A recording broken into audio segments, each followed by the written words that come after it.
You look lonely. I can fix that. Blade Runner is a beloved science fiction franchise with an ever-expanding roster of TV series, video games, and comic books. But what if I told you that Blade Runner had a much deeper impact on the popular culture that surrounds us, influencing directly the music that we listen to, the visual taste we consume in our society, and the larger culture we play a part in? Let me explain. Based on Philip K. Dick's 1968 novel, Do Androids Dream of Electric Sheep?, Blade Runner, and later Blade Runner 2049, asked the question of what it truly means to be human in front of a lush, neo-noir backdrop of a futuristic yet dystopic Los Angeles. Paired with an ambient electronic synth soundtrack, Ridley Scott and later Denis Villeneuve helped create a world that felt so real, so visual, and seemingly so tangible that it shaped what came after it in a noticeable and meaningful way. And yet, like so many other pop culture juggernauts, Blade Runner and its sequel failed to make a big enough box office splash, only later becoming revered classics with accolades to match. And although much can be drawn from the themes and story of the Blade Runners, not to mention the connective tissue they have to other science fiction works, what I want to talk about today specifically is the aesthetic of Blade Runner. Even if you're not super familiar with the franchise, close your eyes and think about it. What do you see? Is it a city filled with urban decay, rain, and a landscape saturated with electronic billboards and neon lights and flying cars? Do you hear the music? Booming, synthetic, ambient, mood-shaping, and stylistically world-building. That's the Blade Runner aesthetic. But why is it important? How did it change anything past its own movie release? Aside from the strength of its visuals, the music of Blade Runner, and through its influence, Blade Runner 2049, is a large part of how the movie set the tone and the mood. The original soundtrack, composed by Greek electronic musician and synthesist Vangelis, is considered to be a highly influential work in the history of electronic music. The music aids in the visuals of the movie and blends with them at times, highlighting the film's cyberpunk vibe. So much so that Ridley Scott would often play the score on set to further establish the tone of the movie for the cast and crew. Much like the rest of the movie, the aesthetic of Vangelis' Blade Runner score is modernly accessible, using recognizable, well-known instruments, with modifications to take it to a place that looks futuristic and sounds like it as well. But the thing about that aesthetic is that it was not only influential, but inspirational. The work of Vangelis, most notably through his Blade Runner soundtrack, and its use of synthesizers at the time, when synths were becoming commercially available for the first time, directly inspired musicians who would later become household names. From Hans Zimmer, who has publicly described him as one of his biggest musical influences, and one of his favorite composers, to the likes of Daft Punk, who have cited Vangelis' Blade Runner as a major influence, even going as far to say that their own venture into movie soundtracks with Tron Legacy was inspired in part by his work. However, the influence from composer to composer is not terribly surprising, and in order to truly see the power of the Blade Runner aesthetic, we must hop into a different musical arena altogether: pop music.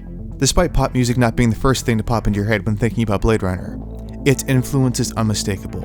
No more so than with pop superstar The Weeknd. 31 years after the release of Vangelis' Blade Runner, The Weeknd released his first studio album, Kissland, an homage to Blade Runner thematically, musically, and visually.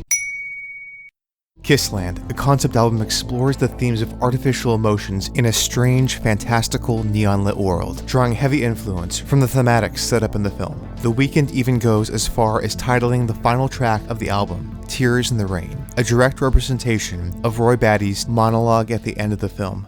Like tears in rain.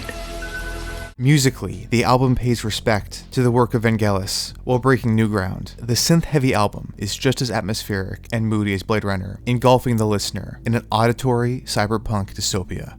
And visually, the album and its music videos takes a page out of the Blade Runner aesthetic as The Weeknd traverses a neon-filled cityscape, much like we see Rick Deckard walk through and later Officer K. And that sort of atmosphere is one of the signature visual calling cards of the Blade Runner universe, first made famous in the first film, and further enhanced in the second, so much so that it won an Academy Award for Best Cinematography and Best Visual Effects. Regardless, it is that visual aesthetic that has helped to make Blade Runner an enduring part of the visual landscape in our world. The look for the movie itself was largely derived from the works of artist Syd Mead, whose dive into futurism served as a guiding force in the aesthetic of the movie. This aesthetic, built on an urban environment, not only relied on the look of a dystopic Los Angeles, but tied in the urban influences of Japan, Korea, and Hong Kong, packaging an Asian architectural style for Western audiences. This, paired with the integral work of cinematographer Jordan Cronenweth, would go on to define what the future might look like for generations to come. Take a look at movies like Ghost in the Shell, Total Recall, Minority Report, and even Coruscant in Star Wars. Each one can be visually connected to the retrofuturistic look set up in Blade Runner, therefore becoming interwoven into the cultural fabric we're accustomed to. And that, truthfully, is the biggest influence of the Blade Runner aesthetic, its contribution to the culture. The films not only influenced the culture of its time, but further inspired those who continue to contribute to the culture of cinema and the society that consumes it. For example, director Guillermo del Toro described Blade Runner as simply one of those cinematic drugs that when I first saw it, I never saw the world the same way again. Fellow Oscar winner Christopher Nolan drives that point home when talking about his approach for constructing the environment of Batman Begins by saying, from a pragmatic point of view, Blade Runner is actually one of the most successful films of all time in terms of constructing that reality using sets. Even on a smaller modern scale, the impact of the Blade Runner aesthetic can be felt, especially with its 2049 sequel. From memes to Instagram reels to TikTok to video games. Although the medium of the aesthetic changes, in its core it remains the same. But why? Aside from the whole visual style looking really cool, I think that maybe one of the most profound things that has been said is that it's nostalgic.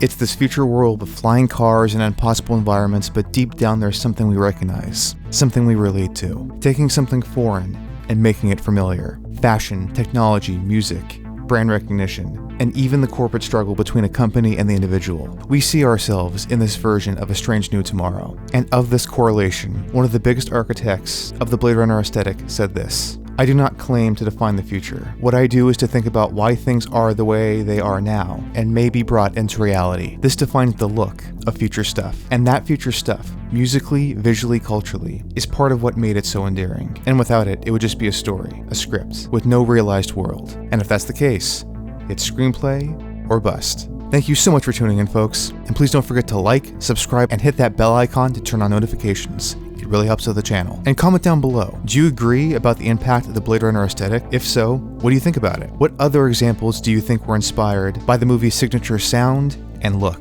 Even if you have any lingering thoughts about Blade Runner, comment down below, because I want to hear it. Until then, thanks again for tuning in. I'll see you all in the next video.